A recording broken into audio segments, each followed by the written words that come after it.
walaupun ada kehidupan, tidak sempurna hidup itu. Jadi insan itu insan yang sempurna, yang seronok suka itu, yang senyum kasih gembira bahagia itu. Apabila insan itu telah berkemampuan menghubungkan di antara apa yang dia fikir, apa yang dia rasa, apa yang dia buat. Bukan sekadar itu, bahkan apa yang dia pikir, rasa, buat itu selaras, muwafakat dengan hak. Hak itu garisannya berbetulan, muwafakat, kesatuan keselarasan itu selari dengan segala ulama yang mu'tabar, jumhur ulama itu, ijma' ulama itu, selaras dengan segala sahabat Nabi, selaras dengan Nabi sallallahu alaihi wasallam. Allah, bayangkan itu. Itu orang yang wasil itu. Itu orang yang kesampaian itu. Orang yang telah sampai pada kesedaran tahap itu. Hatinya tetap tatmainnal qulub. Sirri dan jahri sudah bertemu. Sirri sudah jadi jahri, jahri sudah masuk sirri. Tidak lagi terputus di antara luar dan dalam, dalam dan luar. Pada ketika itu manusia sudah mengalami, merasai seronok, suka, senyum, kasih, gembira, bahagia, yakni as-sa'adah itu. Kebahagiaan itu. As-sa'adah. Nak sampai kepada as-sa'adah itu. Bukan syakawah. Sa'ah ini, waktu ini kita nak gunakan supaya sampai kepada as-sa'adah, bukan syakawah. Bagaimana kita nak bawa diri kita kepada as-sa'adah itu kalau tidak ada penerangan petunjuk yang terang jelas nyata? Maka petunjuk terang jelas nyata itu dihubungkan dengan Al-Quran. Al-Quran itu, jadilah manusia itu dapat berkata-kata. Maka pertama dan utama himpunan ilmu yang dihimpunkan oleh Al-Quran itu dipusatkan, ditumpukan, dikecilkan kepada asyhadu an la ilaha illallah wa asyhadu anna muhammadar rasulullah. Ini menjadi satu dasar tiang, asas bagi kejayaan manusia. Asas bagi segala pikir, rasa, buat itu dipusatkan kepada kalimat itu, kalimah thayyibah. Kalimah thayyibah itu. Segala pemikiran, perasaan, perbuatan dipusatkan di situ. Apabila segala pikir, rasa, buat itu dipusatkan kepada kalimah yang mulia itu, yang musyarafah itu, maka segala kalimat-kalimat yang lain akan mengikut imam itu. Kalimat yang lain makmum, kalimat thayyibah itu imam. Pastikan betulkan imam kita. Kalimat thayyibah itu pastikan betulkan. Bagaimana? Yakni betulkan dengan baca, faham, ingat ilmu yang ada hubung kait dengan penerangan kalimah itu. Masya Allah.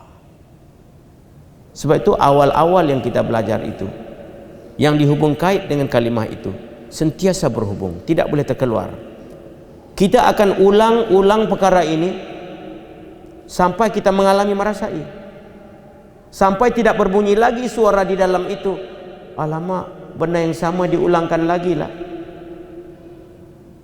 Selagi mana suara itu berbunyi, selagi itulah belum kita sampai kepada tempat kesampaian. Apabila perkara yang diulang itu sehingga kita mengalami, merasai ketenangan, kekukuhan, ketetapan yang terus menerus, tidak ada jemu lagi, tidak ada jemu lagi. Kalimah itu yang kita sebut itu, amal yang kita buat ini, harian-harian ini, tidak ada jemu padanya. Ini malalun, jemu itu tak ada. Kaslun, malas, tak ada juga. Futurun, lemah, letih, lesu pun tak ada. Ini 3 penyakit yang akan datang, timbul apabila kita beramal pada peringkat awal.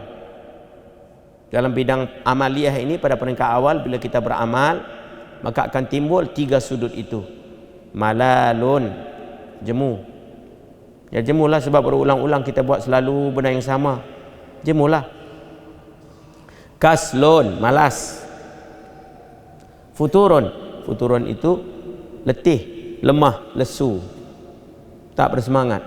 Marilah pergi sembahyang tarawih hari ini. Letih sikit lah hari ini. Kemarin semangat memang. Kemarin. Hari lain lah. Engkau pergilah dulu. Engkau bolehlah iman kuat, saya iman lemah. Oh, iman lemah pula. Nampak itu. Dia gunakan kalimat iman lemah, menyorok sebalik itu pula. Kalimat juga itu, perkataan juga itu. Jadi manusia ini dengan perkataannya itu sama ada dia jadi naik atau turun. Sebab itu kita kena betul-betul memberikan pusatan tumpuan kepada perkataan kalimah thayyibah itu. Ini garisan yang pertama yang dibuat oleh Nabi sallallahu alaihi wasallam. Khasnya itu kalimah thayyibah, amnya itu semua perkataan. Tapi semua perkataan itu mestilah berada di bawah penunjuk kalimah yang khas ini, kalimah imam ini. Ini dasar orang mukmin bila dia bercakap, dia tidak akan keluar daripada landasan kalimah la ilaha illallah, la ilaha illallah. Dia tidak akan keluar. Sentiasa berkobar dalam hatinya itu. Kebesaran itu, kebesaran Allah, kasih sayang Nabi itu sentiasa berkobar di dalam itu.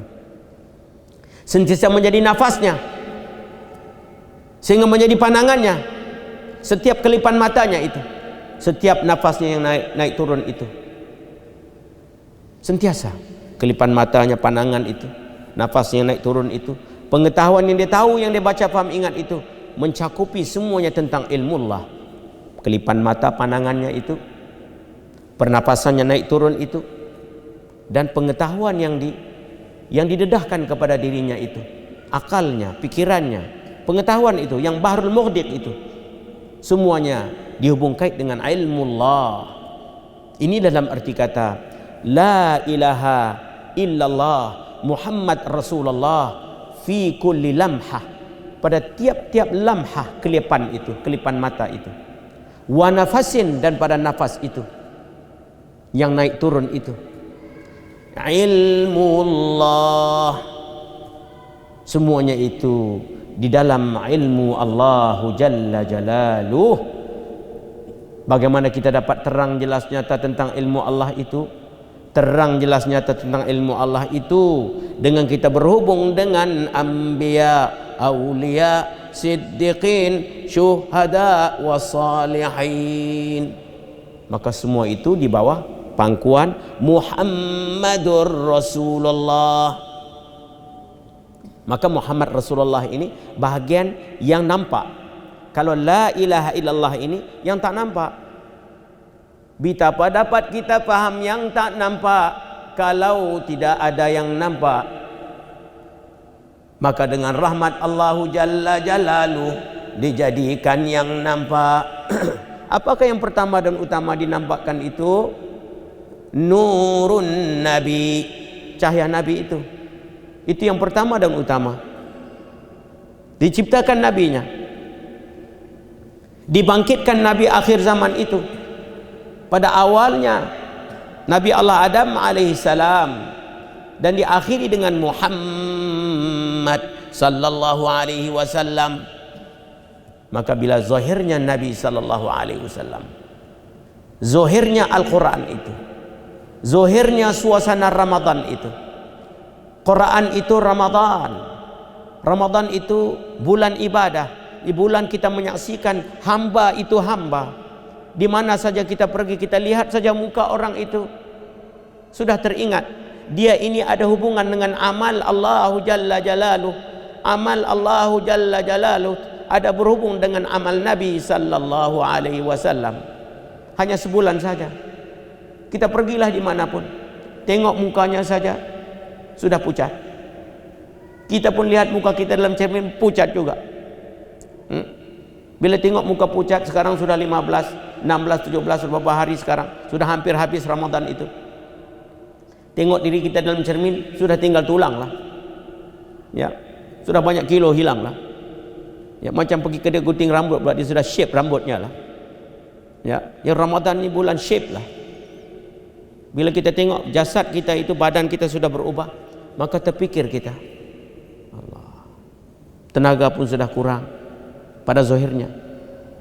Ya, maka kita berpikir, subhanallah, lihat tubuh ini, dulu ada juga isinya, sekarang sudah tidak ada isi lagi, yang ada kulit dan tulang. Nampak itu? Itu hanya hubung kait dengan makan dan minum. Mana selama kini aku ada isi ini melalui makan minum yang diberi oleh Allah Jalla Jalaluh, maka timbul kesyukuran di situ. Timbul kesyukuran itu, kenapa itu? Karena ada hubung kait dengan kalimah tadi juga. Sebab itu kita katakan Nabi mengguriskan kalimah thayyibah itu menjadikan tiang pasak bagi semua kalimah. Manusia itu berkata-kata, kata-kata manusia itu terpusat, terhimpun kepada kalimah thayyibah. Sebab itu kalimah ini mesti kita bawa kepada seluruh pelosok alam.